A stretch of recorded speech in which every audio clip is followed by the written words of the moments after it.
हिंदू परिवार में मुस्लिम बहू की शादी। ये कहानी है सुल्तानपुर की रहने वाली शकुंतला और उसके दो बेटे की। एक बेटे का नाम है रमेश, जो एक राजा की तरह कपड़े पहन के रहता है, एक राजा की तरह रहता है। और दूसरे बेटे का नाम है ब्रिजेश, जो एक सिंपल सीधा साधा बिजनेसमैन है। राजेश को शादी करनी होती है अपनी प्रेमिका से, और उसकी जो प्रेमिका होती है वह होती है मुस्लिम। राजेश होता है एक हिंदू परिवार का। तो ये शादी कहीं ना कहीं कठिन तो बहुत होती है, परंतु प्रेम के कारण वह अपनी बेगम रुखसाना से शादी कर लेता है और वो घर पे ले आता है। वहीं अगले ही दिन उसका भाई बड़ा वाला जो है वो भी शादी कर लेता है, ब्रिजेश, और वह भी अपनी बीवी को घर ले आता है। अरे बेगम, तुम चिंता मत करो। मेरी माँ बहुत अच्छी है, मान जाएंगी बात। रुखसाना के मन में कई सवाल हैं, क्योंकि वह एक हिंदू परिवार में आई है। तो उसको सबसे ज़्यादा डर यही है कि मुझे ये परिवार अपनाएगा या नहीं। पर मैंने शादी तो कब से कर ली है। बट आप एक हिंदू परिवार में रहते हो, आपको पता है अगर आपकी मम्मी ने नहीं अपनाया मुझे तो। अरे अरे बेगम, मैं बहुत बता तो रहा हूँ कि मेरी मम्मी बहुत अच्छी है।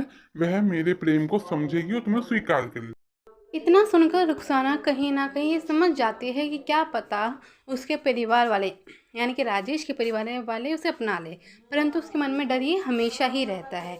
वहीं दूसरी जगह उसका जो भाई है बड़ा वाला ब्रिजेश, वह भी एक सुंदर सुशील गृहिणी को लाता है, जो एक अमीर परिवार की लड़की होती है, और वह भी शादी कर लेता है।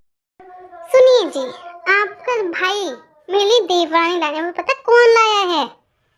मुस्लिम। अरे अरे, तो क्या हो गया? ये उसकी मर्जी है। वह अपनी प्रेमिका से शादी करे या किसी से भी करे, तो मैं उससे क्या मतलब। यह सुनकर ब्रिजेश को कहीं ना कहीं गुस्सा भी आता है, और वह कुछ देर बाद कमरे से निकल जाते हैं, क्योंकि वह जानता है कि उसकी बीवी को समझाना और भैंस के आगे बीन बजाना एक ही जैसा है। वहीं उसकी बीवी कुसुम वहीं बैठी रहती है। थोड़े दिनों बाद उनकी मम्मी भी आ जाती हैं, और वह अपने दोनों बेटियों की शादी के बारे में जानती हैं।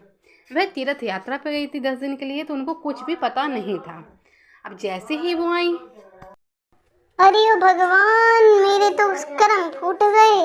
एक बहू आई तो वो मुस्लिम आई, और दूसरी बहू आई तो वो हिंदू आई, लेकिन उसमें ऐठ भरी हुई है। ये दोनों बेटे बिना लायक निकल गए, बहू बिना लायक ले आए। समय बीतता गया और धीरे धीरे रुखसाना उस फैमिली में रहने लगी। सुन देख, मैंने सुबह का खाना बना दिया था, अब तू बनाएगी। रुखसाना घर का हर एक काम कर लेती थी, क्योंकि वह जानती थी कि उसे इस घर में अपनी जगह बनानी पड़ेगी। अरे अरे दीदी जी, बिल्कुल बिल्कुल, आप बस मुझे बता दीजिए कि मुझे क्या बनाना है। मैं पूरी सब्जी खीर बना दूं क्या? ओहो हो, महारानी जी को मेन्यू जानना है।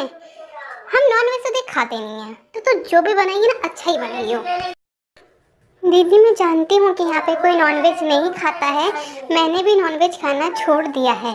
मैं शुद्ध शाकाहारी खाना ही बनाऊंगी, ताकि आप लोग पेट भर के भी खाएं, और मैं पूरी कोशिश करूंगी कि अच्छे से अच्छा खाना बनाऊं। यह बोलकर दूसरी बहू अपने कमरे में चली जाती है, वहीं रुखसाना वहीं पर खड़ी रहती है। कुछ समय बाद क्या होता है कि वह खाना तो सारा बना के रख देती है, परंतु उसे कहीं ना कहीं दूसरी स्मेल से आने लगती है। ये सारी बातें सुन के तभी ब्रिजेश की बीवी वहाँ पे आ जाती है, और वह रुखसाना को सुनाने लगती है कि खाना इतना खराब क्यों बनाया है। समय बीतता रहता है, और यही चीज़ें हर दूसरे तीसरे दिन होने लगती हैं। रमज़ान शुरू हो जाते हैं, तो रमज़ान का खाना बनाने के लिए शहरी के लिए रुखसाना सुबह 3 बजे उठ जाती है, अपना पूरा खाना बनाती है, भोजन बनाती है, और किचन में जाकर भोजन वहीं पर खा लेती है, क्योंकि वह चाहती हैं कि जो भी शहरी है वह किचन में ही हो जाए, कहीं ज़्यादा उसे आगे जाने की ज़रूरत ना पड़े। अगर वो डाइनिंग टेबल पर जाके बैठ के खाना खाएगी तो उससे पूरा का पूरा परिवार डिस्टर्ब हो जाएगा। सुबह के 3 बज रहे हैं, तो वह अपना भोजन कर लेती है और रेडी हो जाती है अगले दिन के काम के लिए। खाना खा ही रही होती है कि वह देखती हैं कि उसकी जो जेठानी है वह उसे देख रही होती हैं।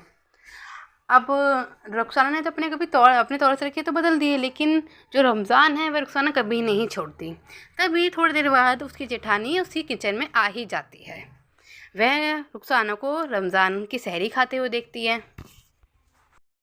रुखसाना की जेठानी उसे बोल देती है कि सुबह सुबह का झाड़ू पोछा तुरंत कर दो, और यह फिर रुखसाना करने भी लगती है। किचन की पूरी साफ़ सफाई कर देती है, क्योंकि उसकी जेठानी कहती है कि यहाँ पे सहरी खाने से हमारे जो किचन है वो कहीं ना कहीं अपवित्र हो गया है। तो उससे खाना बनवाने के बाद क्या करती है, उसे झाड़ू पोछा करवाती है, सारे बर्तन धुलवा देती है।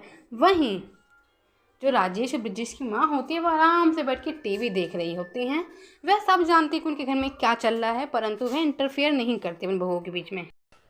हे भगवान, एक तो इन निकम्मों ने दोनों बहुएं ला दी ऐसी, ऊपर से दोनों बहुओं में ही नहीं पड़ती है। मैं तो पागल हो गई हूँ इस घर में रह के ही। रमज़ान ख़त्म होने के बाद वह दोनों अपने अपने काम की ओर निकलने लगती हैं। तभी क्या होता है, एक दिन दोनों आमने सामने हो जाती हैं और जो जेठानी होते हैं ब्रिजेश की बेबी, वो अचानक से बेहोश हो जाती हैं। यह देखकर रुखसाना बहुत घबरा जाती है। अरे अरे अरे, ये दीदी को क्या हो गया, ये बेहोश कैसे हो गई? कोई है ब्रिजेश जी, सुनिए। अरे ओ जी, सुनते हो मम्मी जी, कोई है? रुखसाना घबरा के क्या करती है, वह अपनी जेठानी को वहीं सोफे पे लेटा देती है और डॉक्टर को फ़ोन करके बुला लेती है। डॉक्टर आता है, चेकअप करता है। वह कहता है कि इनको बेहोशी कारण ऐसा हो गया है, इनको कमज़ोरी जैसे इनको बेहोशी हो गई है। डॉक्टर उसे बताता है कि उसे क्या क्या करना चाहिए। दीदी जी, मैंने सारा काम कर दिया है, आपके कपड़े भी सेट कर दिए हैं, आप आराम से आराम कीजिए, कोई जल्दबाजी नहीं है। ठीक है, मैंने आपके पैरों की मालिश भी कर दी है। तो डॉक्टर रुखसाना की मेहनत, सफलता और उसकी कामयाबी देख के ये समझ जाती है कुसुम कि उसका जो बर्ताव था रुखसाना के साथ वह अत्यंत गलत था। वह देखती है कि जब वह चंद दिन तक बीमार रहती है तो उसके घर का सारा काम और यहाँ तक कि उसका भी काम रुखसाना ही करती है, और फिर उसके बाद वह साथ साथ